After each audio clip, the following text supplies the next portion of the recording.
మహావిష్ణువు ఆలోచనలో పడ్డాడు. ఎవరు దీనికి సమర్థులు అని బాగా ఖననం, విశేషేణ ఖననేన జాయతే, అంటే చాలా తీవ్రమైనటువంటి ఆలోచన చేశాను.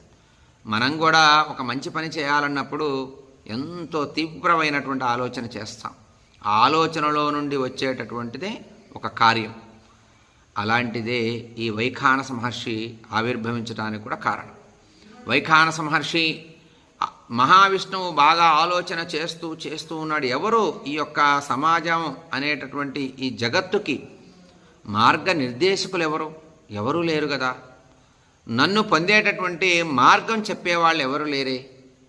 నేనే వెళ్ళి స్వయంగా చెబితే వారికి అర్థం కాకపోతే అని ఒక గురువుని సృష్టించాలి అని మహావిష్ణువు అనుకుని ఆలోచన చేస్తూ ఉన్నటువంటి సందర్భంలో ఈ ఆలోచనలో నుండి విష్ణువు అంశతోనే ఒక బాలుడు రావటం జరిగింది.